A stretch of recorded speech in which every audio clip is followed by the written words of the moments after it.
mtazamaji wa Mwananchi Digital, hapa ni Amani Complex Zanzibar.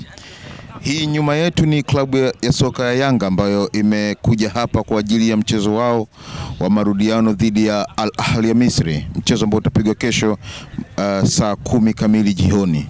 Yanga hapa kufanya ya mwisho kwa tayari kwa mchezo wa kesho ambao utapigwa hapa kwa hatua ya makundi ya ligi mabingwa Afrika. Ikumbuka Yanga ilipoteza kwa magoli 2-0 katika mchezo wa kwanza kwa ugenini ni Misri. Aidha ya kutafuta pointi zingine za nyumbani au kupoteza au sare dhidi ya mabingwa wa kihistoria wa klabu bingwa Afrika. Kaa ukifahamu kwamba Yanga msimu huu haikupoteza mchezo wowote katika mechi yake ya kwanza hapa kwenye uwanja wa Amani, ilipoteza SV FAR Rabat kwa bao 1-0.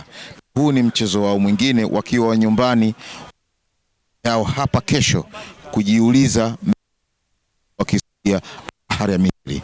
Ahly hapa visiwani Zanzibar tayari kwa mchezo huo na yao yatakuwa jioni baadaye. Lakini hem tuangalie nini kinafanyika. Unaona makundi mawili ya wachezaji Yanga wakiendelea na mazoezi, lakini pia unamuona Musa Balakonte akifanya mazoezi mwenyewe kitaratibu. Hii ni aina ya mazoezi ambayo wao wenyewe wamejipangia katika kujiandaa na mchezo wa Ahly.